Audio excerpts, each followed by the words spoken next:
intereses que no eran más que la notarización de los miedos de los congresistas.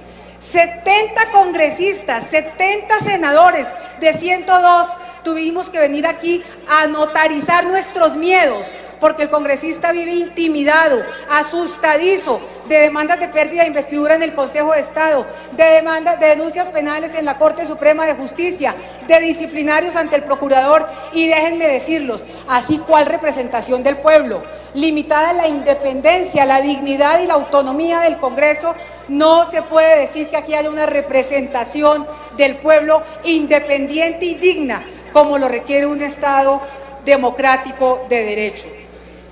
Es cierto que en lo que estamos haciendo sobre los jueces estamos estableciendo un límite importante, porque desafortunadamente la reforma del 91, que pretendió luchar contra las prácticas clientelistas, lo que logró fue esparcir las prácticas clientelistas ya no solamente al Congreso de la República, sino al propio cuerpo judicial. Las Cortes, Consejo de Estado, Corte Constitucional, Corte Suprema de Justicia, se volvieron tan clientelistas como lo era el Congreso, con las famosas funciones electorales que se le dieron, y por eso sí que es necesario, senador Robledo, establecer hoy en este Congreso la imposibilidad, quitarle a las Cortes la posibilidad del ejercicio de funciones electorales, para que vuelvan a dedicarse a lo que tienen que dedicarse a los jueces, que no es hacer politiquería, ni siquiera política, es administrar el derecho para el ciudadano. Pero lamentablemente la Constitución del 91, como nuevamente lo repito, trató de limitar al Congreso y estableció mecanismos para combatir los auxilios parlamentarios. Los auxilios parlamentarios, puedo decirles, eran una práctica ingenua del clientelismo, con lo que hoy vemos como prácticas políticas. Señor ministro, yo creo que también para hablar de equilibrio de poderes es necesario que usted como ministro y nosotros como congresistas nos empeñemos en sacar una reforma que tampoco está aquí y que es la que le puede devolver también la legitimidad al Congreso, y es la participación que tiene el Congreso en el gasto presupuestal. Es que no puede seguir haciéndose carrera el hecho de que el clientelismo ahora ya no se hace a través de los auxilios parlamentarios, que antes eran transparentes. Los auxilios parlamentarios de antes del 91 le servían a tirios y troyanos. Antes del 91 tuvieron auxilios parlamentarios Luis Carlos Galán y Santofimio, el senador José Name y el senador José Guerra, pero ahora, con estas prácticas de los cupos indicativos y de los cupos de inversión, nadie sabe con qué cuenta cada congresista, y es una vergüenza saber que se dice que algunos congresistas manejaron 100.000 millones de pesos de cupos indicativos y otros 12.000 millones y otros 5.000 millones y otros nada. Eso no puede legitimar este Congreso.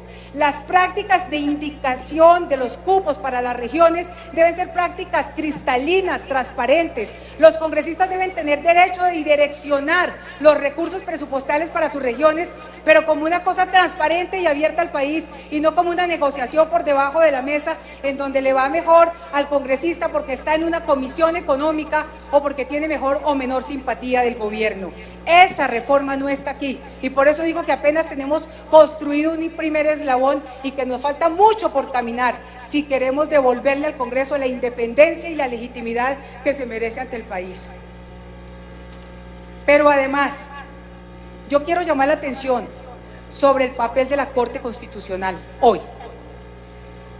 Es que cuando se inventó el sistema representativo, como el pueblo no podía ejercer por sí mismo la democracia y votar en unos estados con un pueblo, con una ciudadanía grande, se creó el sistema de la representación y los congresistas representamos al pueblo. Eso era el primer estadio del Estado representativo de derecho.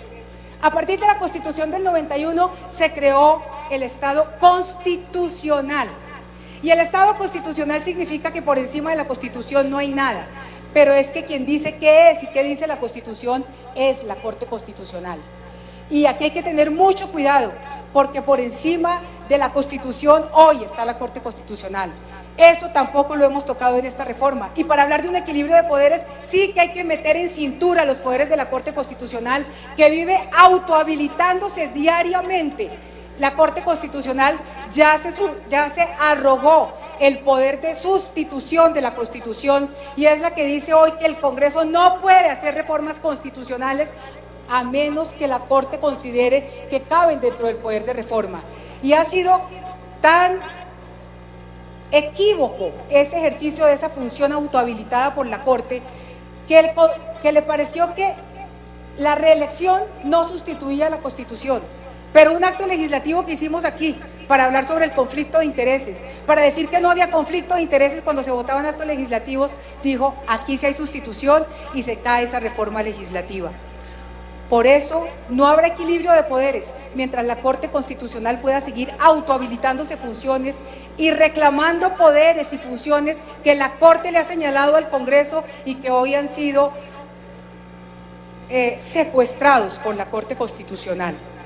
De tal manera, señor ministro, que el Partido Liberal quiere decir que sí va a votar esta reforma, que va a votar no la reforma relativa a la eliminación de la reelección, que votará para eliminar la posibilidad del carrusel de los jueces, la reelección de los jueces, para aumentar los requisitos de los magistrados, que votará para suprimir el Consejo Superior de la Judicatura, que votará a favor de la lista cerrada, señor ministro. Consideramos que esa es una reforma importantísima en el sistema político colombiano. Claro que nos va a costar muchísimo como partido, claro que no es nada fácil dentro del partido afinar los mecanismos democráticos y fortalecer nuestros mecanismos de consulta internos para llegar a tener listas cerradas, pero creemos que es importantísima para superar la corrupción que se ha creado con el sistema del voto preferente.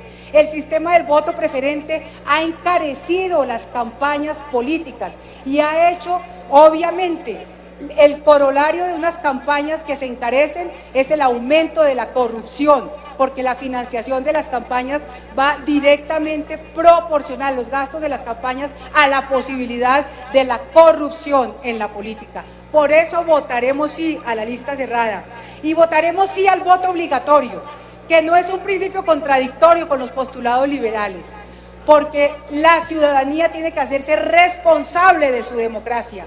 No se pueden seguir concediendo los derechos sin que haya deberes y responsabilidades correlativos a esos derechos. Jorge Eliezer Gaitán, en el año 42, propuso y defendió el voto obligatorio. Por eso el Partido Liberal cree que en este momento, como un mecanismo transitorio para obligar a la ciudadanía a apropiarse de lo que le corresponde, porque no es solamente el argumento de que me dejen en libertad, de que es que el político tiene que seducirme, es que el ciudadano tiene que ser maduro y responder a los desafíos que le plantea la democracia. Por eso creemos en la lista cerrada, en el voto obligatorio y en una representación equitativa de género dentro de esas listas. La representación equitativa de género también ha sido una bandera del Partido Liberal. Desde todo el siglo XX, las grandes conquistas políticas para la mujer fueron conquistas del Partido Liberal. La ley de cuotas fue introducida en este Congreso por una lucha de la doctora Piedad Córdoba y mía. Y la propuesta de la lista cremallera es una propuesta también de una ilustre senadora del Partido Liberal, la senadora Sofía Gaviria. Reivindicaremos esos puntos y los apoyaremos porque son parte de los principios ideológicos del Partido Liberal y desde este momento en que estamos hablando de que hay que fortalecer los partidos, tenemos que reivindicar las banderas ideológicas que para nosotros no son nada nuevos. Son banderas que desde la historia del Partido Liberal han venido agitándose desde los albores del siglo XX. Muchas gracias, señor presidente. Tiene el uso de la palabra senador Carlos Fernando Galán. Gracias, presidente.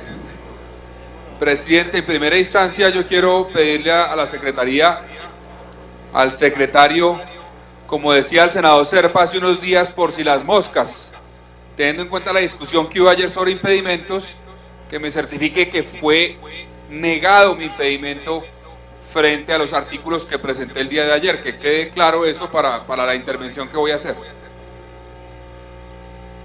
El secretario de la corporación.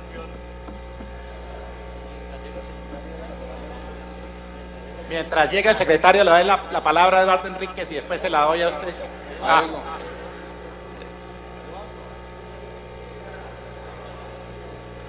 El doctor Carlos Fernando Galán le está haciendo un requerimiento, señor secretario. Secretario, le preguntaba Ha sido negado. que me certifique si efectivamente fue negado el impedimento que presenté el día de ayer.